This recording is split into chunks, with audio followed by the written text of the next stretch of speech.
Blog Talk Radio. Oh, it's time to get real. Oh, yeah.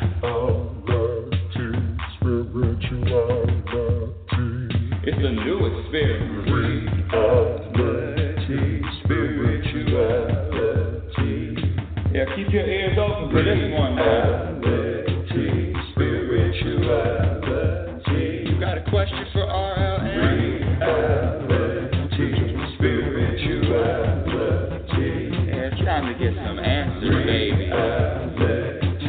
Spirituality. Oh, now we get real. Yeah,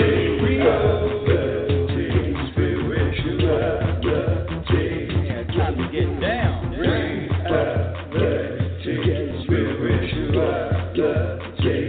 Yeah, you gonna feel good now. Real good. Now, that's what I'm talking about. Time to get real. Welcome, everyone. Welcome to Reality Spirituality. Oh, it's playoff day. Whoa, am I excited. 4 teams left. Who's going to go to the Super Bowl?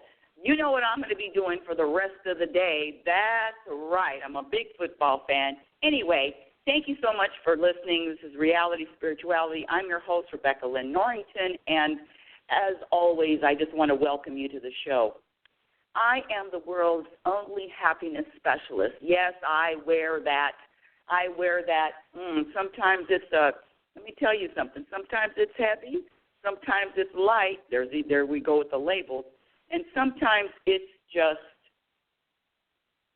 you know what? Scratch both of those things. It's what I have dedicated my life to do and to be. And when I say happy, I'm not talking about when something great happens, I'm happy. I'm talking about really living rooted in the foundation of trusting that everything happens for a reason, of knowing that everything is in order, of surrendering to what is without resistance, of letting it go, of acceptance not only of myself, but acceptance of others, acceptance of this life. It's really a practice, a day-to-day practice, just like anything else, just like the opera singer would practice, just like the musician would practice, just like doctor, lawyer, writer, even whatever you're good at, you know, I don't care. Everybody is good at something. Everybody can do something really well. I don't care what it is, even if it's waiting tables or even, I had somebody come to my house yesterday. I know I'm going off. But this gentleman, it was really interesting because he's a gardener. And he was he said he loves his job. He was out there with the shovel, pulling weeds, pulling plants. And he says, this is heaven to me. And I'm thinking, gardener, heaven, okay. But I could feel the likeness. It was like he said he's been in Oregon for 17 years working as a gardener, and he said it's heaven to work outside, to work with plants, to work with trees. I got to say, I didn't get it. And it was cold yesterday. But he could feel it. So we're all as different as our fingerprints, and that is just more something else to accept, that we're all so different, and I don't care what anybody else does. And that's the thing. One of the things that subtracts from happiness is noticing what anybody else is doing. But before we get to the topic of today's show, which is, oh boy, which ties into last week's show. Last week we're talking about it's impossible to get offended. And I know, I got a lot of detractors, a lot of people don't agree. In fact, let me just start with a warning. I started 2018 with just a warning, because you're not going to like everything I say. You're not going to agree with everything I say. And you don't have to. And some things I say is probably going to rub you the wrong way. But that's okay. What I'm sharing is what I've experienced in over and over and over again. So the formula for happiness, or the formula for this internal peace, only has one element, one person in it. And it's that person in the mirror, whether you want to believe it or not, but you alone are responsible for your balance, for your peace, for your vibration, for your energy, for your perspective, for your behavior, for your words, and then accepting all of that and accepting you. But let me just give a shout out. Yesterday I had my first book signing in Sutherland, Oregon, and I want to give a shout out to the owners of the bookstore, Books Gallery. I met a few new people. I want to give a shout out to my new people, Pamela, Carolyn, Mesdeline, Sharon, Keith. You know, these people, there are probably 9 people yesterday, and that was their first time meeting me. And I was not holding anything back. And the topic was, you know, the truth about happiness. And, you know, I got some eye rolls and some questions that were I don't think so, Rebecca. But one question that I asked everybody. Let me just start from the beginning. When I showed up, when I got there, the book signing was supposed to be from 1 to 4. And when I got there, an hour early, you know, setting things up, looking around. It's a used bookstore, new and used bookstore. Maybe 1 or 2 people were in the store. And around 1 o'clock when the book signing was supposed to start, guess what? Nobody was there. 1:15, 1:20. I even said 1:30. I'll give everybody to 1:30. Half hour, you know. Book signing's supposed to start. I'll give everybody to 1:30. Then I'm out of here. 1:30. Nobody was there, and something said just stay and wait. And the owner of the bookstore said she's going to call her husband to come, so at least I have one person, you know, listening. And you get to a point, I got to a point where one of the things that I practiced on a daily basis for years is not having any expectations. And thank God, because even though I spent hours, you know, with the makeup, washing the hair, putting something fresh and new on. I didn't wear my flannel yesterday. There was still no expectations that people were going to be there, people were going to listen. I was ready. I was good. Whether it's one person, whether 0 people, I had a guy that was.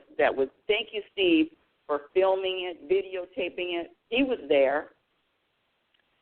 It doesn't, you know, the practicing expectations is really a hard one, but all expectations are going to subtract from your peace. I don't care if you have a plane ticket to get on a plane to go visit your mother, let's say, and you don't get on that plane for some reason. There's no expectations, even if you have a plane ticket. Let's start with today's topic. What you believe you're going to get to experience, what you think you're going to get to experience. When you think something is great, you get to experience that. When you think something is terrible, you get to experience that either. So we're really living our interpretations of these events. We're not living life, we're living our interpretations, our judgments that we put on them. And so that's why I've just given this whole thing up and saying, you know what, this life is just an experience without any labels, without any judgments. And today I want to tie in with what we were talking about last week about being offended. And today I want to tell you about words being powerful. So yesterday at the book signing, like I said, there were about 9 people there. And I asked this question. I said, how many of you think that words are powerful? Well, guess what? Guess how many people raised their hands? 9 people out of 9 raised their hands, and they said, yes, words are powerful. Well, like I said, I just met these people, and sometimes I might come out a little, strong. And so I did I didn't have to do the buzzer that loud. I don't know why I did, but it was a loud buzzer. And they're looking at me, what do you mean? Of course words are powerful. And I told my favorite words are not powerful story. Because honestly, truthfully, we were all programmed to believe, we were all taught to believe, I'm going to say we, that words are powerful. Because asking the questions that I asked, can people hurt your feelings? A questionnaire. Can people hurt your feelings? People said yes. Can people offend you? Yes. Can other people disappoint you? Can you blame other people for how you feel? Yes. Do you blame your circumstances for how you feel? Yes. Let's get back to the words. So last December, not this last December, December ago, 2016, I had a small speech in my chiropractor's office. And there were probably maybe 15, 20 people there. And it was a talk, 6 o'clock in the evening. And in December it gets dark. So at 6 o'clock in the evening, 15 people, it's dark. I'm talking about the same kind of stuff I'm talking about now, the truth about happiness, the importance of happiness, blah, blah, blah. And there was a woman that came in, and she had a little girl. And the little girl was a toddler in diapers, but she could walk around. I would say maybe a year and a half, maybe 2 years old. Little girl just bobbing around. And so she was sitting on her mother's lap. Now, immediately when I saw this little girl, I said, what? Why did the mother bring the little girl to a talk? What? Huh? What? And the girl was good. She was sitting on the lap. And then, of course, as it always happens, people get restless. It's 4 hours into the talk. No, I'm just kidding. It was, 20 minutes in, and the girl was like, I'm done with sitting on your lap, Mom. I want to get down. I want to roam around. And, of course, this little girl is just, and the mom puts her down, and she is running up and down the aisles and running around, running in the hall, running back, running in front of me, running around me. And I'm talking. What? Hey, can't you see I'm talking, little 2-year-old girl? Hello? That's rude behavior. I'm thinking in my head.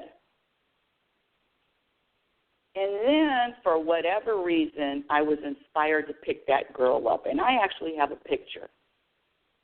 I have a picture of it. It's one of my favorite pictures. And I pick her up, and I'm holding her in the middle of this talk, and I start to insult her.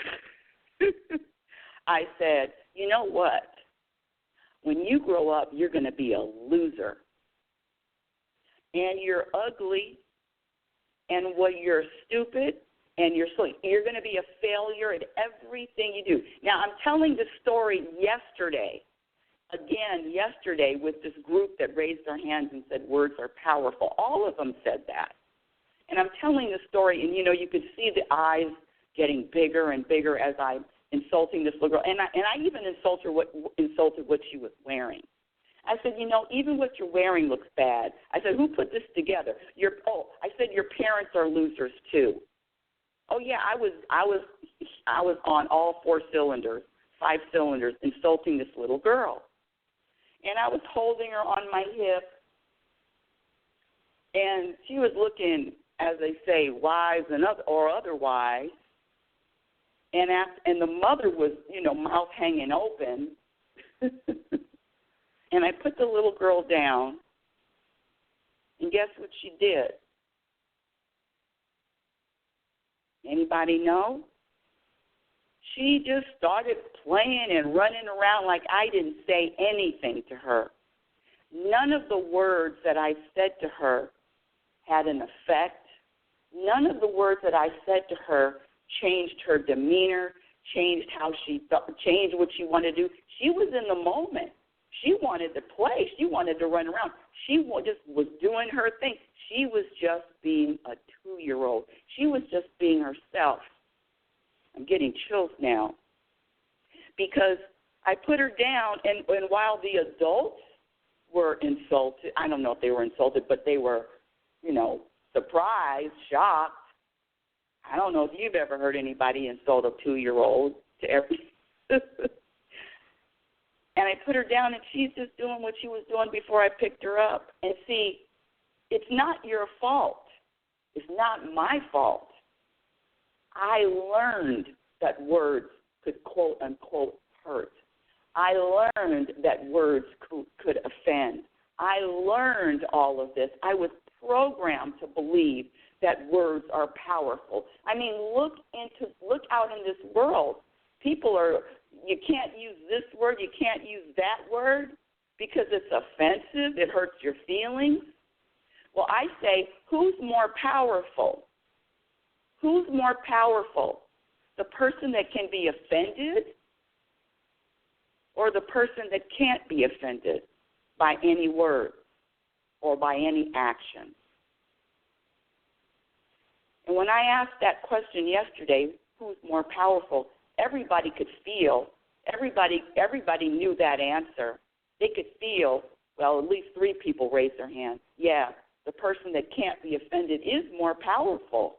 I mean, if you are relying on something else or someone else and they can move you or what is said can bother you, I don't want to say this. One reason why I don't have any friends. No. You are responsible for your feelings, and words are not powerful. And I had to relearn that because, trust me, I remember when I was younger. Listen, I grew up in a house. I didn't hear my father say, he said hell one time when he was mad at his brother. He was on the phone. I'll never forget it because I never heard my father say one curse word. And my father taught me that people that curse, that people that use that kind of language were bad people. That's what I really thought for years, for decades. I remember my mother had 2 brothers, and that's all they did would curse. That's all they did. And I used to think they were fun. I mean, I'm like, hey, this is new, this is different. But oh no, my father would talk about them like they were the worst of the worst just because of their language. And it took me a long time it actually took me, I remember thinking, but I like them and they're fun. And so it was a real conflict. That cursing thing, that using the language, I had that for so long. I was an adult. I'll never forget, I was probably in my 40s when I let that whole thing go about language and judging people based on the language that they use. Oh, and let me tell you something. Boyfriends that I had, you couldn't curse in front of me. That was disrespectful. Let me give you the number. If you want to call in or if you have a question, the number here, I forget to give the number, is area code 646-564-9619. Again, area code 646-564-9619. Just press the number 1 if you have a question or if you want to add to the show. Oh, I see there's somebody with a question here. And let's just go right to the phones. Let's go to the audience. You are live on Reality Spirituality. What is your first name, please? Oh, first, that was my question. What is my first name? Let me hold on a second. Let me close my eyes. Close my eyes and come up with the name. Yeah. Does it start with the letter N? It does, actually. Well, welcome to the show, Nathan. Nate Balance. Thank you. Neo. Thanks. Thank you. So let me just finish with what I was saying, and again with the words. Giving words power, or thinking that words are powerful, definitely subtracts from your peace, and quite frankly, it's just not the truth. It is an unlearning, and it is, again, looking back into the mirror. Do you have any comments or observations or insights on that, Nathan? Yeah, I'm feeling like words don't matter makes me feel like other people's, like I'm more in control of what I'm feeling. It really just kind of comes from me. And it makes me feel like not putting my state of being on somebody else, which feels good and it feels right. Or if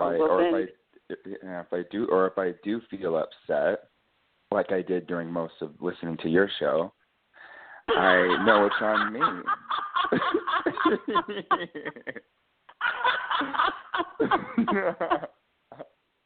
That's why I put a warning on it. I know, no, it's good. I know, and I'll say thank you on behalf of all of your listeners for the warning. I did say that yesterday at the book signing. I said, put your seatbelts on. It's going to be bumpy. I said, strap them on tight. Totally. And I had to remind them, Lou, hey, you got your seat, because it's a bumpy ride. Listen, I've been on that road. It bumps. I know it is bumpy. It's still a little bumpy at times, but yes, I see bumps behind me. There's some bumps under me. Maybe bumps in front of me. But yeah. Now you said something. You said listening to the show, and see, that's the other thing that's so important that you're bringing up here is to be able to laugh about it and be light about it. That's really important. Yeah, that feels really right. Laugh and be light. Yes. So okay. Maybe I do have a question. Actually, I do have a question. Because, okay. But the show's over. Okay, but the show's over. You have to ask it next week. Call in next week because the show is over. No. So no, go ahead. Yeah, I guess this is kind of coming back to what we usually talk about. But when I'm in the flow, when I'm feeling light, when I'm feeling in at peace, when I'm in my groove, then I honestly don't really have a question. It's those moments of, or maybe I realize I haven't been light in the last hour, or I haven't even laughed today, that kind of thing. There's a moment of realization. I guess let's talk about lightness, because I really like lightness for me. So for me, when I'm noticing, I'm like, damn, I don't think I've been light in a while. Then where can I go from there to experience lightness? Or do you have any? Because in that moment, I feel light right now, but in that moment, it feels like part of me says, oh, I can't be light right now. It's not funny.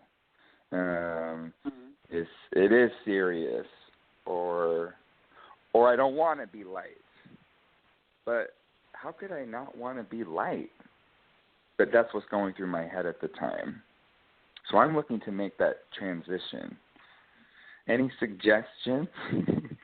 Ooh, Nathan, I'm telling you, my whole body is chilling up when you were talking. My whole body is chilling up right now. I mean, I'm just chilled all over. I get chilled when I hear the truth or speak the truth. That's what I say, hear the truth. And I mean, my whole body is chilling up because your question is so rich. You've so many things, so many good things. May I? Please. Well, thank you. Well, first of all, you're absolutely right. Listen, I'm not running around here feeling light all the time, and I'm a happiness specialist.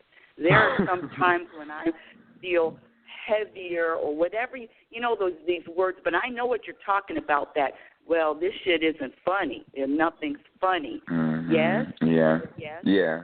And so the first thing I practice with everything is accepting even those heavy moments. That's number one, just practicing accepting the heavy moments and not trying to push, I want to feel it. See, because we talked about this before, and we talked about having an attachment to feeling good. Okay. Yeah. Remember, I don't know if you remember for sure. that. No, I do remember that. So it sounds like, and I had to get rid of that attachment because in 62 years, listen, I don't feel quote unquote good all the time, but there was a wanting to feel good all the time is an attachment. And so all the attachments have to go. Every attachment, because all the attachments subtract. But it's okay, so now we get to the acceptance of all the moments. Because you're right, feeling good, feeling in the flow, you can't get any better. I can cry in a minute when I'm in those moments. Yeah, for sure. So, but then here we go. I do this on a daily basis. There is not one day. You teach yoga, and I have a question for you. Do you go through any of your days without stretching? Yeah. Okay, so what is something that you do? Okay, how about this? So that struck my other question now. Okay, do you go through any days without brushing your teeth? I don't know why you're asking me on air about this, but yes, there has been days that I haven't brushed my teeth. Anything else you want to know that I don't do it? Okay. I'm trying to get. Okay, how about this? Okay, I'm trying to get to a point where you do something every day. Do you go have days? Because I don't brush my teeth every day too. So there.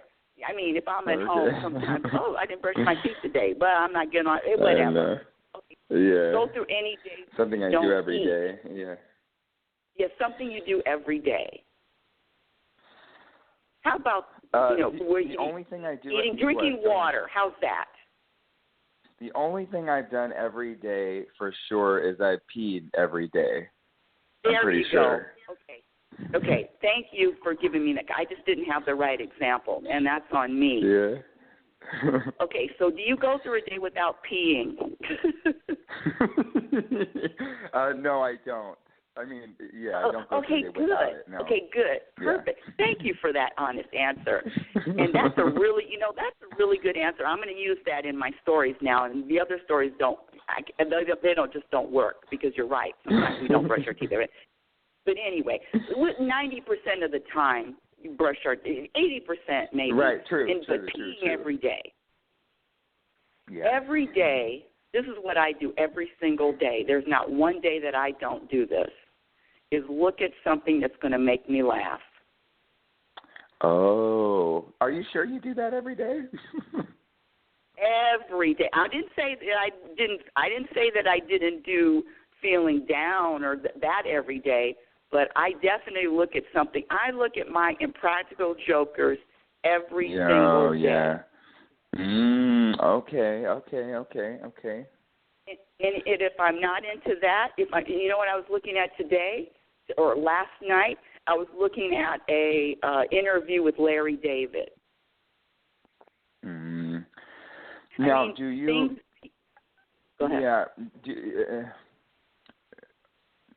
Does it happen around the same time every day? Do you get to the end of the day and realize you haven't done it and you want to do it? No. Does it just happen? It's a habit now. It's just a habit.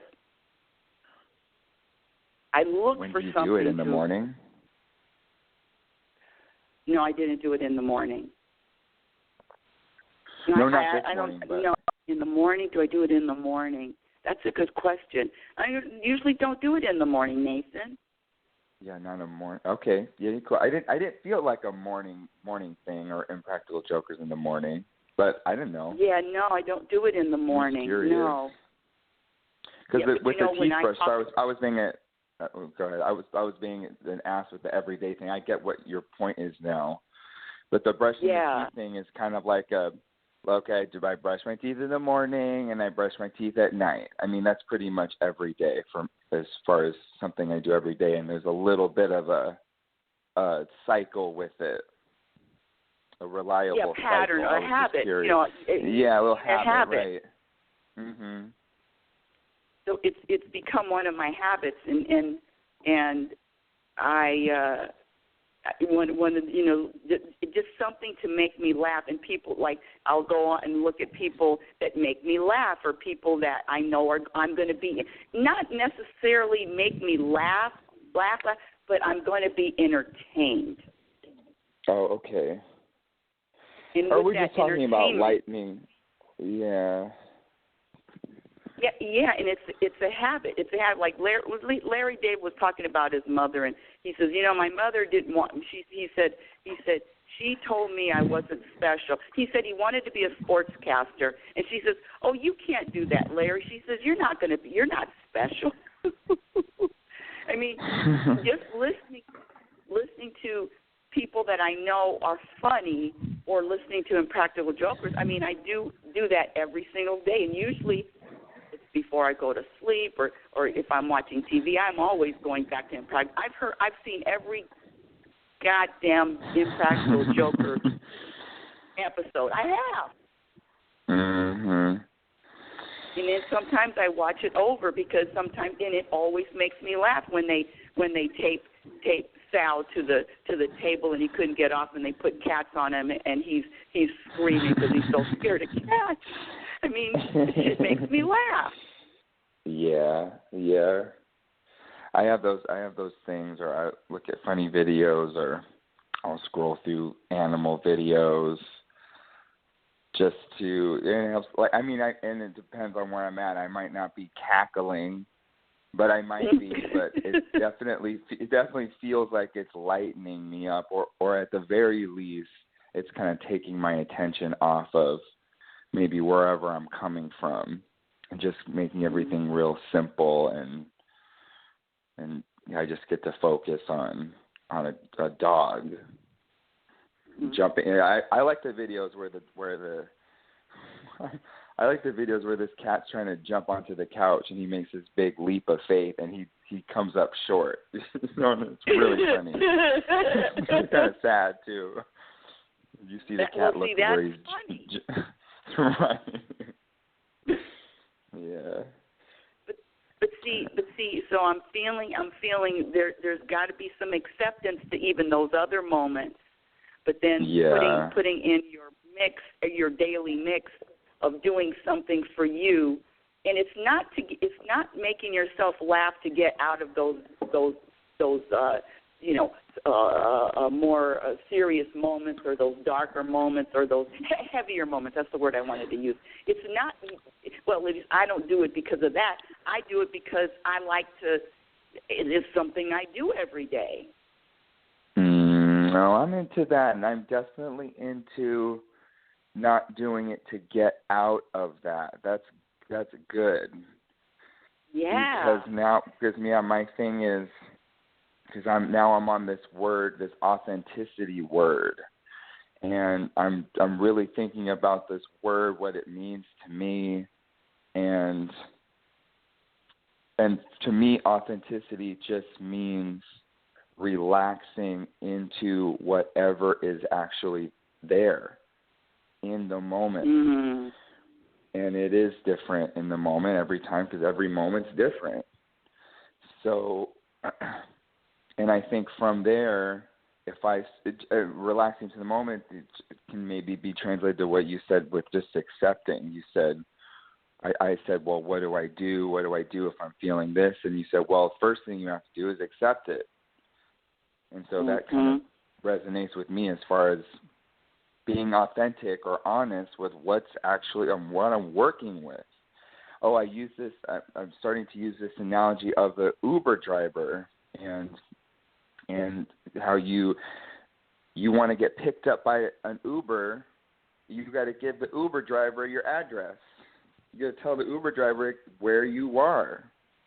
don't say, well, I'm over here and I want to be over here. I want to be on 19th Street, but I think I'm on 15th Street. The Uber driver's like, where are you? I don't care where you want to be or where I think I should be on West End Avenue. Well, I don't know where you think you should be, but where are you? So you tell the Uber driver exactly where you are, and then from where you are, then you can go somewhere else, or maybe go where you want to go, or just go somewhere.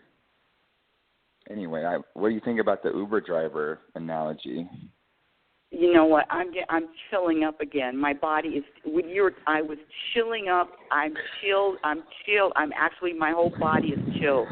That is one of the best. I mean, I'm serious. I mean, my whole body, from my head to my scalp is getting chilled. Yeah. Oh. So, and I'm going to use that, God, and I'm going to use it. I can give you credit. I love that. Where did you come up with that? You just pulled that out of your ass?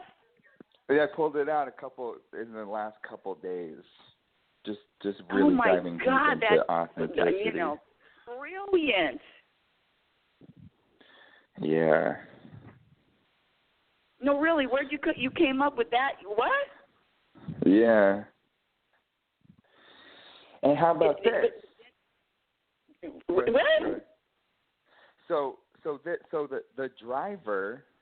Now I'm using the word authenticity, but I also like the word acceptance.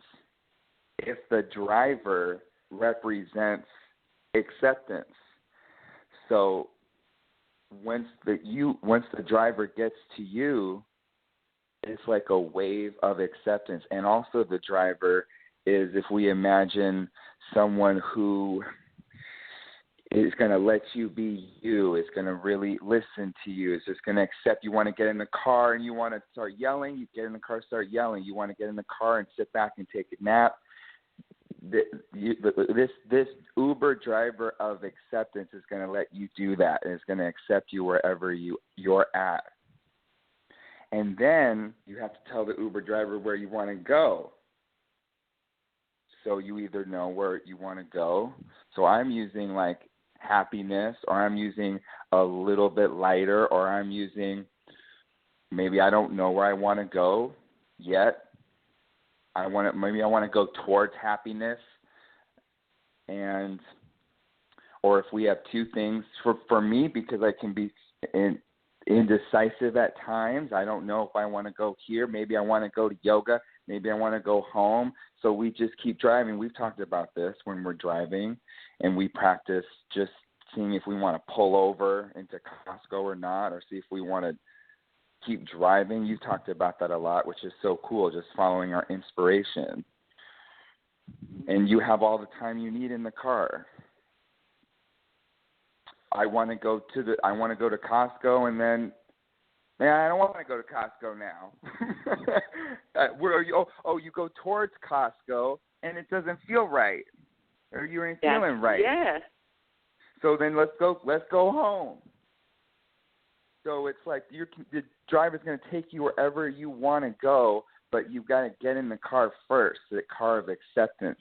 And also it feels good to be in the car.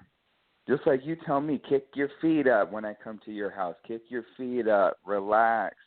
You know, this is a house of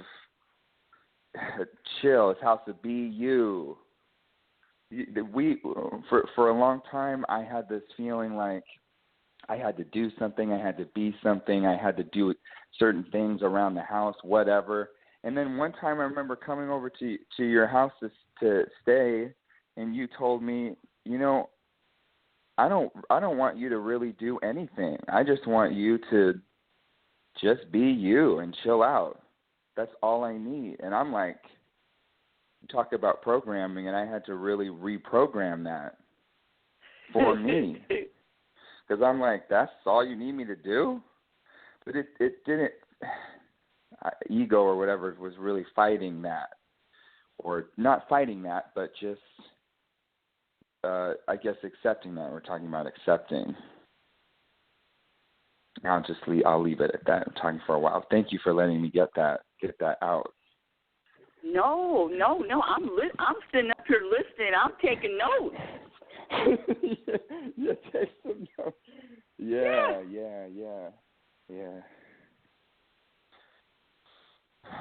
One thing you said, how about this? Because while you were talking, that Uber driver is really you. Oh, here we go. That's crazy. When you were talking, that's what came to me, and I got chills again. Oh God, Uber driver is me. Jesus, I don't know where to go from that. Uber driver is me. Okay, I gotta write that down. But see, you said it. You said all the things. You said, and the Uber driver takes you where you want to go. You want to go here. The Uber driver's accepting. You said you're screaming. The Uber driver accepting. Uber driver's driving you. You said all of that, and that Uber driver is you. Fuck. Fuck. You heard me. Yeah. Okay, so when you say you, what is this, like the higher part of me? That kind of thing? It's the real, yes, the conscious, it's the higher conscious. Yeah, if they're accepting, takes you wherever you want to go. No judgments. The Uber doesn't care if you want to go to hell, let's go. You want to go over here to the Uber driver is just wherever you want to go. But the big thing is the Uber driver is accepting. Right. Whoever gets in their car. See, because this thing about, I totally get it. It fucking feels better to feel good. I mean, come on. Right.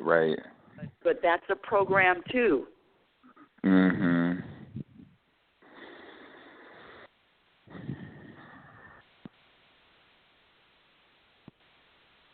You come up with some good stuff. Yeah. Do you just have any last words on, not necessarily last words, but I do want to ask you about, because we talked about teaching and being embarrassed, and because I teach too, and I can feel myself slowly not caring as much what people think or how I act or the right things to say. But I would like a little boost, like a little extra boost, or just something that, because you said, oh, I don't get embarrassed anymore, or it's just not in your vibe. And I'm really into that. So I don't know how you got there, or maybe it just took time, or you just got tired of it, or what happened, but I would love some feedback with that for me. I'm getting chills again. God damn it, all the way up to my head. I'm telling you, so many chills. I'm serious. Anyway, you know I'm pacing, and I'm getting chills. Okay. And let me tell you how I got, because I know exactly how I got over it. Okay. I know exactly how I got over it, and it was because of teaching classes. It was because of teaching classes, because everything happened to me while I was teaching classes. I used to teach classes, and I would sweat so much. I don't know if I told you, but I would get a sweat around everything around my breast except for my nipples. That's Did I ever tell you that? No, but I knew your sweat would make shapes, but I didn't know that. Yeah. Oh, and so the nipples were dry, and okay, this is I know this is a lot of information. And my nipples aren't very small. Oh, I see. That's hilarious. I mean, not small. Yes. No, I got it. Might as well say the size of a small saucer. Thank you. I think I got it. Not that big. No, that's not that big, but anyway. Yeah, no, and for so sure. Okay, that's a good one.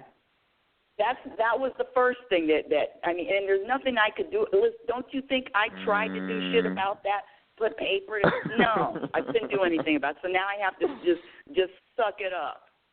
Yeah. Okay. Second thing I remember. I would spit. You know, I would talk, and I'd be close to the mirror, and there would be spit on the mirror, and I'd have to suck that up. But probably the worst of the worst.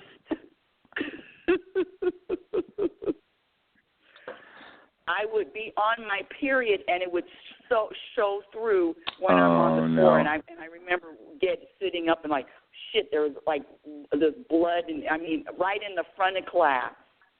Oh yeah, that's the worst. If you're still getting embarrassed after that, then something's wrong with you. And that should cure it right up. Years and years and years. So it was because of teaching. There's no way that I could get embarrassed. And then also wanting to get rid of this being critical. But really the teaching is the big thing, because all this shit would happen to me. And then what? So you're saying there was just nothing you could do about it, and it was like you could either like it or lump it kind of thing? Yes, and you used this word. You told me about, you just said, you had to suck it up. You had to suck it up. I just had to suck it up. I see. Yeah, that's simple. I like that. Yeah. But more than anything, it's and this is what I say about people that get embarrassed. Because I have a thing about people that get embarrassed. The only reason why people get embarrassed is because they care about what other people think. Yes.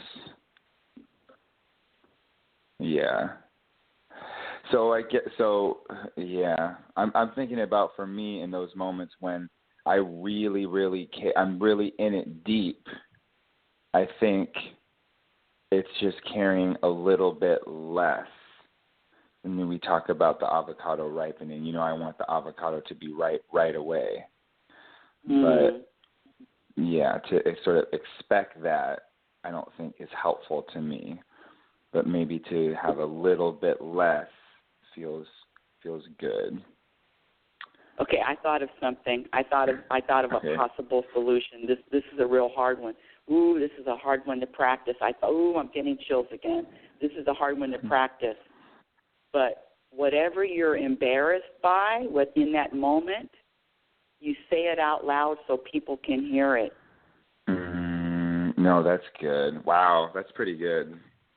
That's pretty good. Because I talk about a lot of shit about my hair, or I talk about the lights being too bright because of the wrinkles.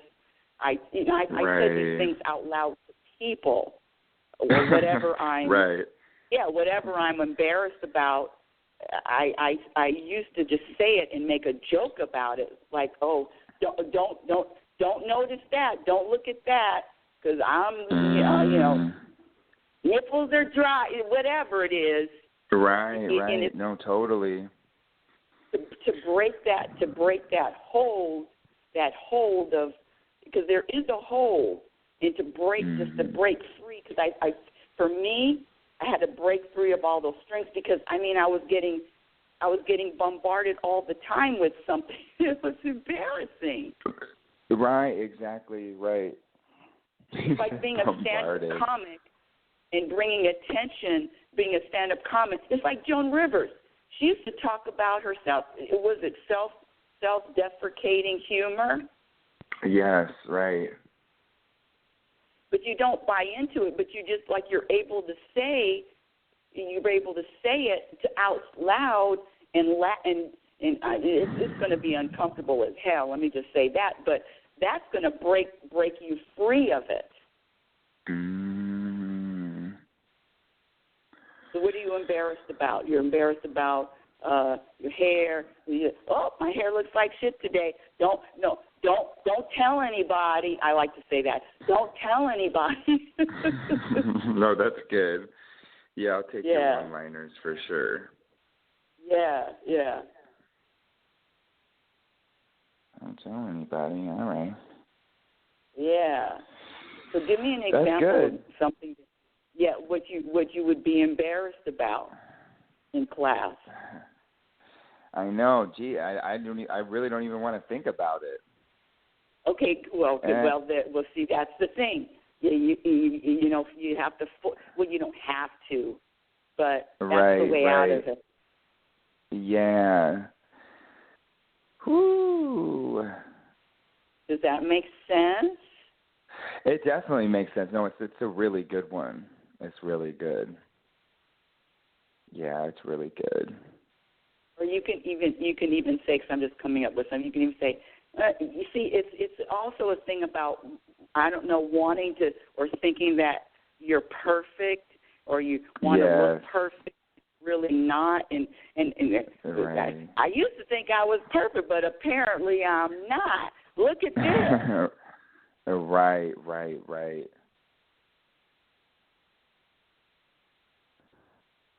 Great question.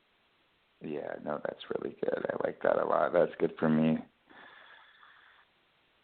And I like to brag about it. How many? Well, because you care about what people think. Well, you know, I don't care. Listen, yesterday, I don't know these people. I don't know if I'll ever see these people ever again.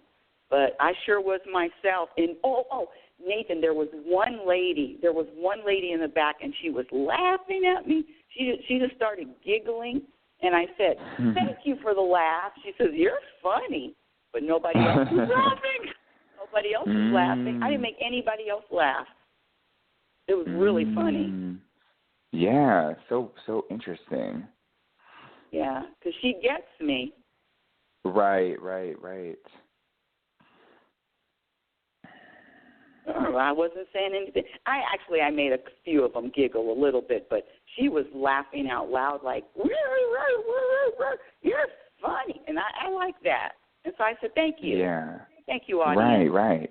Mhm. Or sometimes if you say a joke and it's not funny, I say, "Well, this is a tough crowd. What are you guys from, Detroit?" I know it's really funny. stupid. No, that's funny. Yeah, I always say that if nobody laughs when I'm trying to be funny. Oh, tough crowd is a But anyway, this has been a wonderful show. I have to say, you added so much. I feel like reposting this show and tagging you because this is such a great show. Just good, rich questions, and I want to thank you for. You added to the show, Nathan. For sure. No, that's so good. Well, you added to my life. I felt good. I wanted to talk to you today. And I got some answers, too. I got some really cool things to work on. I like the stating the embarrassing thing is kind of fun, a little bit like, ooh, but that's good. And then just accepting that maybe I'm not light and not really forcing myself into lightness or expecting that I should be there. I really like that a lot, too. Mm-hmm. And you hit me with the Uber driver is me. That's the other thing you hit me with. So thank you for those things. I wrote them down too. An attachment to feeling good. We don't want any attachments to feeling good because that'll keep you fucked up. Right. No, we don't want that. No.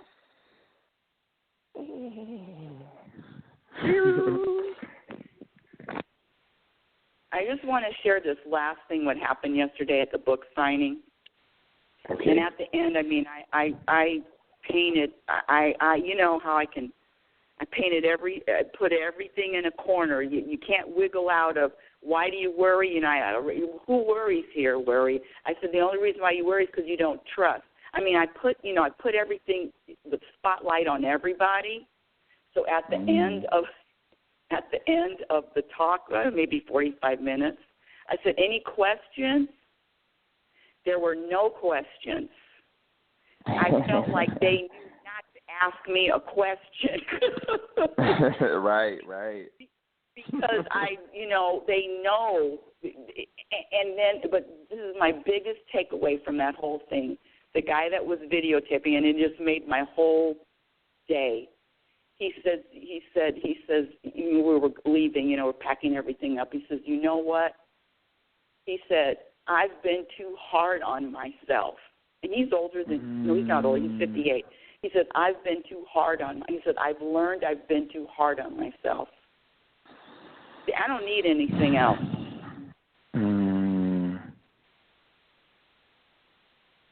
That made the whole thing for me.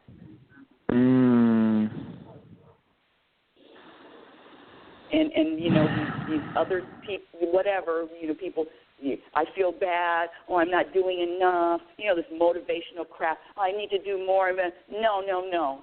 He came away with, I've been too hard on myself. And you know what, I'm done.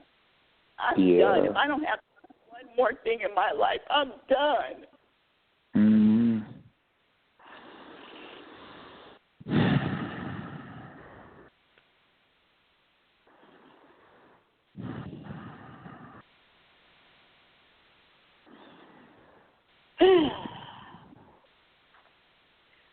Next moment, Reality Spirituality is heard every Sunday. Heard every Sunday.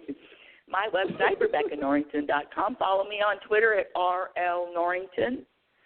Reality Spirituality, Instagram, yes.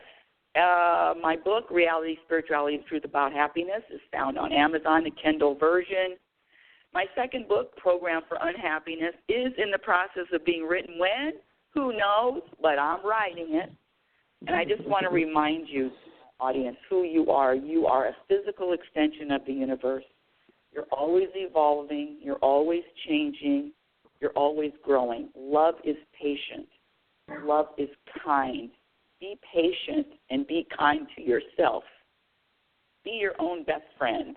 Remember, you cannot have a happy ending to an unhappy journey. You've been listening to Reality Spirituality. Talk to you again next week. Thank you, Nathan, for being part of the show. Thank you.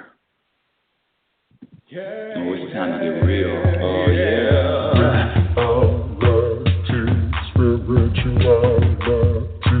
It's a new experience.